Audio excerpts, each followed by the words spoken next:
Bueno, pues llegamos ya a la última ponencia. Perdón por las prisas, pero es que vamos un poquito mal de tiempo, así que después, para tener por lo menos 10 minutillos de preguntas al final. Y nada, pasamos ahora a la presentación de Amigas de la Tierra con Miguel Díaz Carro, que él es biólogo y restaurador de ecosistemas de formación, es el responsable del área de biodiversidad y territorio en Amigas de la Tierra, donde trabaja en la recuperación de la naturaleza a través de los procesos comunitarios y en la generación de alianzas para la defensa y construcción del territorio. Ha trabajado de investigador en el diseño de campañas y proyectos y es militante por el clima, la agroecología y el derecho a la ciudad. Todo tuyo. Muchas gracias. Buenas tardes. Pues muchas gracias, lo primero, por la invitación y a todas por aguantar hasta el final, que siempre ya es la hora complicada. Y más cuando vienes con el bajón. Yo tengo tendencia a hablar muy bajito, entonces si veis que de repente me vengo abajo a hacerme así o algo, ¿vale? Que si no es probable que de repente susurre. Para mí sí que era importante empezar un poco esta charla como contando un poco el por qué estamos aquí, ¿no? Yo, como decía Ida, vengo en representación de Amigos de la Tierra y en este sentido como que creo que hay dos cosas que nutren mucho a lo que vamos a hablar hoy, ¿no? Por una parte, que somos una federación internacional de grupos de base, lo cual nos hace que los países seamos autónomos en nuestras decisiones, campañas, etcétera, pero nos permite esta coordinación internacional, ¿no? Entonces, pues gran parte de lo que trataré hoy aquí viene directamente de las compañeras que están siendo afectadas por algunos proyectos de SBN para traer también como su visión, ¿no? Y luego, por otra, que aunque Amigos de la Tierra sí que llevamos como 40 o 50 años en España y un poco más a nivel internacional, pero el área de biodiversidad es relativamente nueva, ¿no? Surgió hace 3 o 4 años y en este manifiesto por la biodiversidad que os pongo ahí, que es un poco como nuestra posición política inicial de cómo empezamos a trabajar en esto, sí que hay un cuadro que quería sacar, que era este que veis ahí con los 4 escenarios, que esto es una propuesta que se hace sobre como una forma de clasificar el ecologismo, de alguna forma, ¿no? Los dos criterios que trabajan aquí son, por una parte, el si separa o une el ser humano y la naturaleza, y por otro, si tiene en cuenta la realidad socioeconómica o no.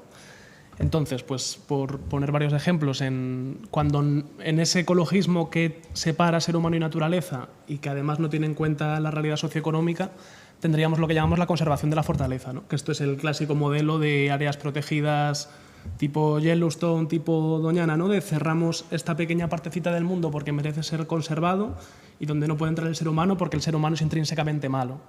Entonces, aquí queremos hacer una primera crítica a esto desde nuestra posición, ¿no? Del ser humano no es intrínsecamente malo, de podemos encontrar fórmulas para compartir nuestro hábitat con el resto de especies que poblamos la Tierra, pero a la vez también hacemos desde el ecologismo de la convivencia, desde ese último marco en el que nos situamos, de que la única forma de realmente conseguir esa unión en la que podamos vivir en territorios sostenibles y en territorios justos es a través de un cambio de sistema, ¿no? Igual que ya tanto el IPBES como el IPCC ya han hecho esta referencia, o sea, ya podemos decir que la ciencia dice claramente que tenemos que abandonar el capitalismo, lo cual pues siempre está bien, ¿no? El argumento de autoridad, porque si no, el crecimiento ilimitado en un planeta de recursos limitados a lo que nos va a llevar es el desastre, nos va a llevar a este tipo de cosas que vamos a ir como hablando un poco, ¿no?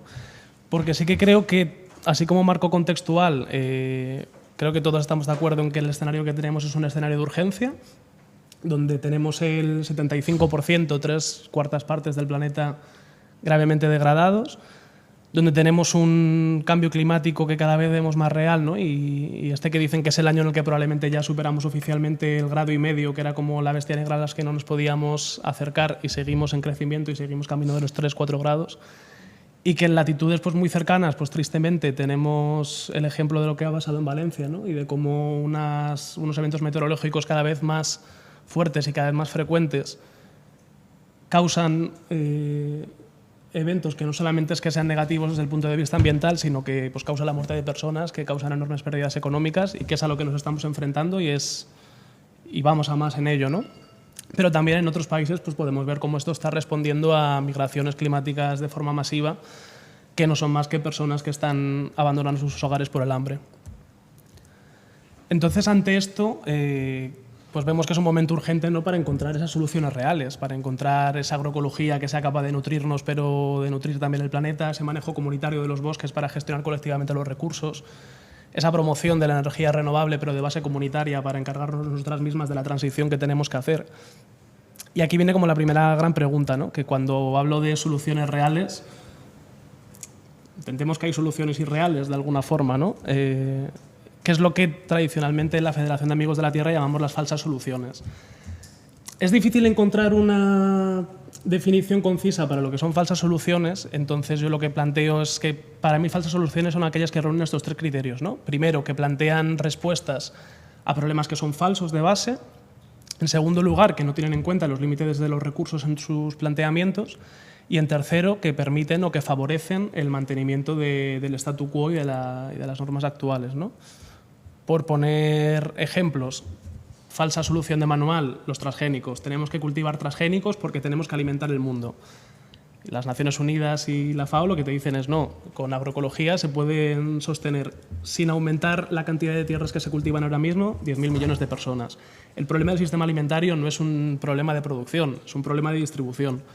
Entonces, ya estamos generando una solución a un problema que no es real, ¿no? En cuanto a lo de los límites de los recursos, el ejemplo que a mí me parece más básico es el de las bolsas de fécula de patata, ¿no? Que fue como el primer invento que tuvimos como para abandonar el plástico, que coincidimos que es tóxico, que tenemos que eliminarlo, pero toda la vida se han usado pues, cestas de rafia, cestas de mimbre, y esto no suponía ningún problema. Y en cambio, con la fécula de patata vemos, por una parte, que en lo que se refiere a emisiones de carbono, ¿no? Cuesta prácticamente el triple que una bolsa de plástico normal, es decir, intentando solucionar el problema de las emisiones, lo que estamos haciendo es triplicarlas.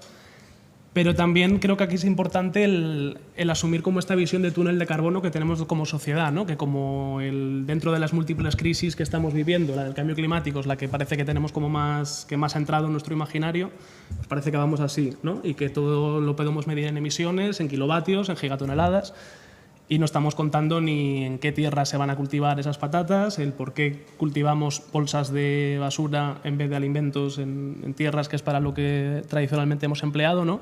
Como creo que también las falsas soluciones de alguna forma también nos quitan esta cuestión de la amplitud, de esa visión como más holística, ¿no? Y en tercer lugar, con respecto al mantenimiento del statu quo, creo que uno de los ejemplos también más claros es el de las emisiones de la ganadería. Nuevamente coincidimos en que la ganadería industrial es uno de los mayores motores de contaminación, de metano, de contaminación de aguas, etc. Sin embargo, ¿quiénes son los dos principales ahora mismo promocionadores de la carne de laboratorio? Pues por una parte Tyson, que ha conseguido ser una empresa internacional muy poderosa a través de la ganadería industrial, y por otra Bill Gates, el mayor propietario de tierras de todo el planeta. Consideramos que los dos entes que más han contribuido a la contaminación por vía carne industrial van a ser los que nos den una alternativa coherente y justa a esto. Yo diría que no. Esto así son como las tres que a mí me sirven un poco como para identificar rápido, ¿no? Pero desde Amigos de la Tierra Europa se hizo este checklist, ¿no? Para comprobar si las soluciones que tenemos en mente podrían entrar dentro de este concepto de falsas soluciones o no. Esta me parece muy interesante de cara a analizar las soluciones basadas en la naturaleza, porque es verdad que los criterios de medio ambiente tendemos a cumplirlos en tanto en cuanto pues, se mejora la resiliencia de los ecosistemas, están en mejores condiciones. Por una parte, porque nos podemos poner criterios muy bajos y muy difíciles de rastrear a corto plazo, entonces nos podemos hacer como esa trampa al solitario, pero que si ya nos vamos a las que tienen que ver con si la solución que estamos planteando reduce desigualdades, aborda los desequilibrios de poder, aborda un reto de forma específica o aislada, se basa en los saberes tradicionales y en las experiencias de personas afectadas o no, ahí como que la mayoría suelen caer, ¿no? Y aquí vamos con la segunda gran pregunta, que es que si son las SBN otro ejemplo de falsas soluciones, aunque por el rumbo que está tomando la presentación creo que sabéis un poco cuál va a ser la respuesta, ¿no? Nuevamente, creo que debe ser la 10ª vez que hemos escuchado hoy a la definición de la IUCN, pero al final, pues quien sabe es quien sabe y tenemos que utilizarlo.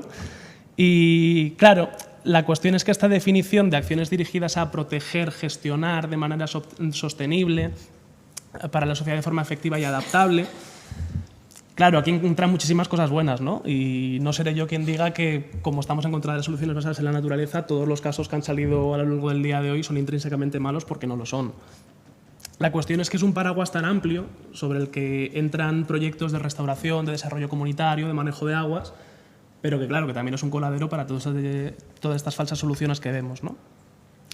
Por poner así como 2 ejemplos de estas falsas soluciones que pueden acarrear las SBN, tenemos por un lado los mercados de carbono, que no sé si todas aquí los ubicamos, bueno, así como rápido, que sin todos los acuerdos, pues en el Acuerdo de París, por ejemplo, ¿no? Que se marca el máximo de emisiones que un país, empresa, puede emitir. Lo vamos a hacer por países, que es así como más sencillo. Claro, aquí suceden 2 cosas, ¿no? Países que si tienen que emitir esto, emitían por encima, países que si tienen que emitir esto, emitían por abajo. La lógica debajo de esto, ¿cuál es? País que emites por debajo, guay, tienes todavía un aproximado, pero está guay que emitas menos de lo que deberías. País que emitas por encima, corta tus emisiones. Son unas matemáticas muy sencillas y que podían haber mejorado muchísimo la geopolítica internacional. Sin embargo, se da este sistema de mercados de carbono en el que, ¿qué pasa? País que contaminas mucho, esto que te está sobrando, véndeselo a un país de los que emiten menos, entonces los dos quedáis como a ese nivel, al nivel normal, ¿no? Pero sin embargo, ¿qué ocurre? Que nadie ha reducido sus emisiones cuando el punto principal de este acuerdo era esa reducción, ¿no? Más allá de que sea un timo del poder corporativo, también lo que estamos viendo es que en muchos casos, como abandonamos esa visión holística y nos centramos únicamente en gigatoneladas de CO2, pues ocurren cosas como esta, ¿no? Esto es una imagen que nos pasaron nuestras compañeras de Indonesia, de Wali, en el que bajo un proyecto relacionado con mercados de carbono se había talado una zona de bosque tropical, no sé si primario, pero en un grado de conservación bastante alto, para sustituirlo por una especie de rápido crecimiento, en este caso la palma aceitera, por esta cuestión, ¿no? De que si tú no tienes nada y de repente plantas algo, todo lo que absorba es un balance positivo cuando estás obviando que antes había un ecosistema de buen valor, con alto grado de biodiversidad, con alto carbono orgánico en el suelo, por ejemplo, y simplemente pues estás haciendo como este cálculo rápido, ¿no? Esto además no solamente se queda en cómo se destruye día tras día la selva tropical, sino que está haciendo que muchas de las comunidades que vivían en esta zona, esto es de Sumatra si no me equivoco, pues tengan directamente que abandonar sus hogares, ¿no? Otro ejemplo clásico en este sentido es las compensaciones de biodiversidad, que es un poco como esta misma lógica de los mercados de carbono, pero aplicado a los ecosistemas, ¿no? En lo que básicamente lo que se dice es, bueno, vas a construir una mina en este sitio, ok, vas a destruir 5 hectáreas de bosque, que menos que en otro sitio poner 5 hectáreas de bosque, ¿no? Claro, en otro sitio que puede ser en la otra punta del mundo, que puede ser un ecosistema completamente distinto, sin tener en cuenta qué es lo que estás destruyendo, qué es lo que estás construyendo, pero sin embargo, pues por lo que sea, parece que esto está funcionando en las negociaciones internacionales. Aquí quiero traer una historia que traía Fiore Longo de Survival Internacional, en la que decía, este es el pueblo Baka, los de la imagen, que es un pueblo de Camerún y que también está por la zona del Congo. Y ella decía, imagina que eres del pueblo Baka, un cazador-recolector de la selva de la cuenca del Congo, que esta tierra es tu hogar desde hace generaciones, que conoces cada piedra y cada árbol que hay allí, que tus abuelos están sepultados bajo ella, que tú y tu pueblo la habéis mantenido, cuidado y amado. Imagina ahora que te expulsan y que destruyen tu selva, porque como te cuentan, un hombre blanco que vive muy lejos considera que tu selva debería convertirse en un área protegida, en la que solo deberían vivir elefantes. Que señor ama a los elefantes, te dicen. Al hombre blanco le gustan los elefantes.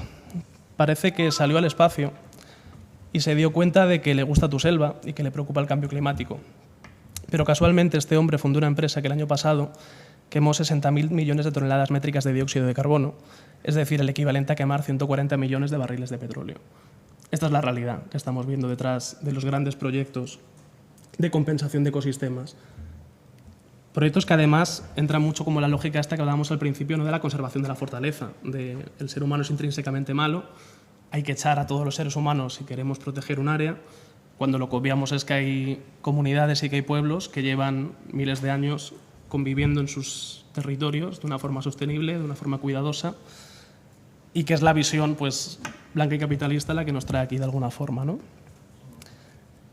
Algunas consecuencias, por tanto, por no poner con muchos más casos, del concepto de SBN, pues son este acaparamiento de tierras, esta expulsión de comunidades locales y pueblos indígenas de sus territorios.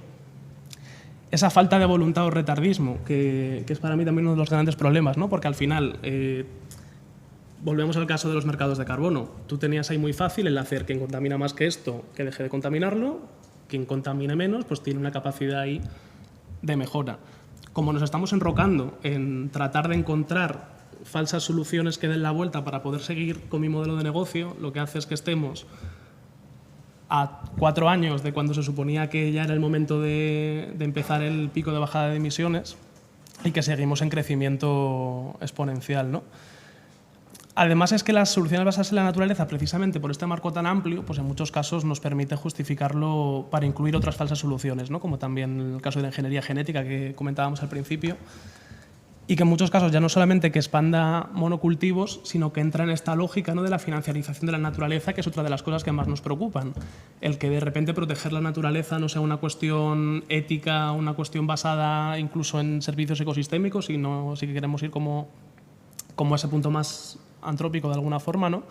Sino que al final, de alguna manera, si tú pones un precio a la destrucción, porque le pones un precio a lo que cuesta proteger una hectárea de bosque y le pones un precio a un árbol, lo que estás haciendo es permitir que quien pueda pagarlo lo vaya a destruir y que quien no, pues no vaya a poder beneficiarse de los resultados de esto, ¿no?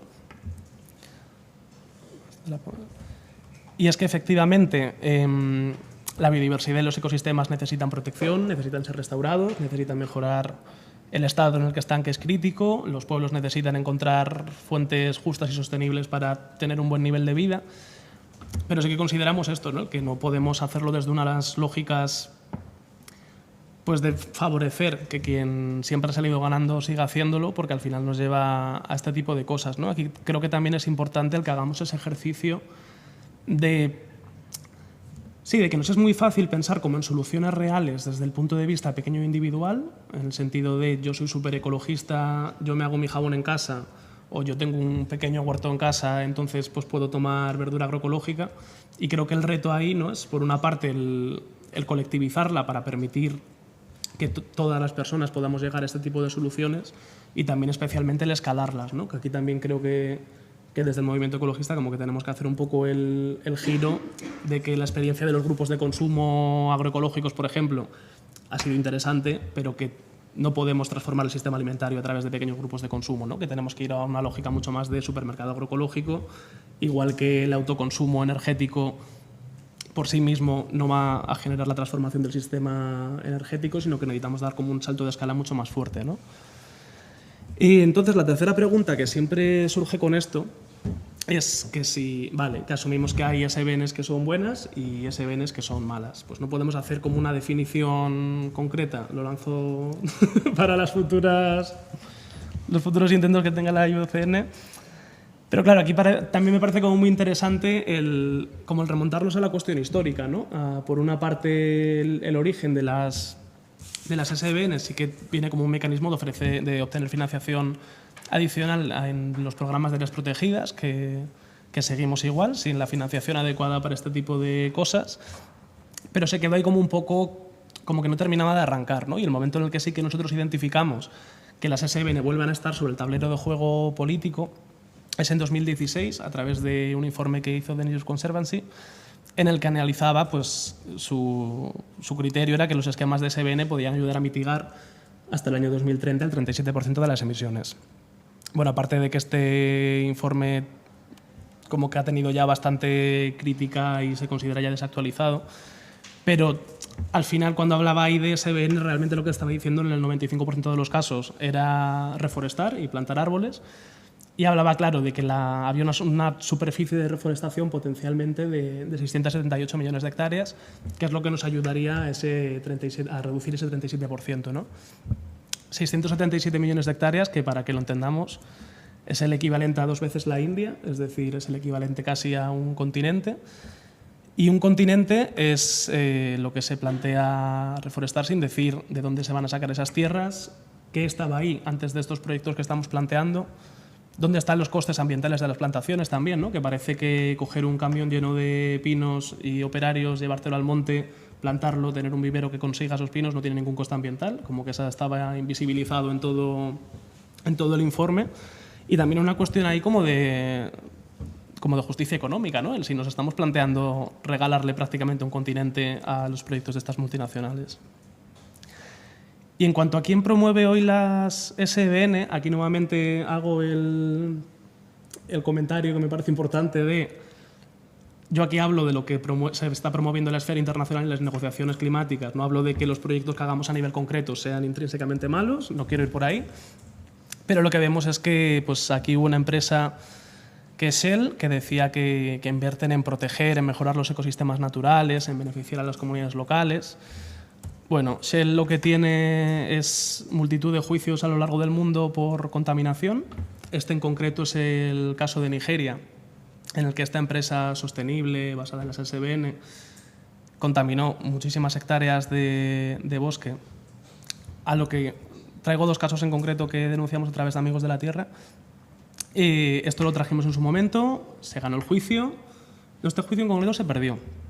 Pero, sin embargo, nuestra filial de los Países Bajos demandó a Shell por este tipo de cosas y obligó a reducir sus emisiones hace 2 años. Justo hoy es el día en el que salía la sentencia al Tribunal de Apelación, en el que Shell se niega a reducir sus emisiones, en el que Shell se niega a cubrir los daños de estas cuestiones que ha hecho. Entonces, como que creo que esto también es importante, ¿no? Que la voluntad política no se demuestra cuando se hacen promesas, se demuestra cuando tienes que cambiar tu modelo de negocio. Y lo que estamos viendo es que uno de los grandes promotores de las SBN en los marcos de cambio climático pues está haciendo estas cosas en el sur global, ¿no?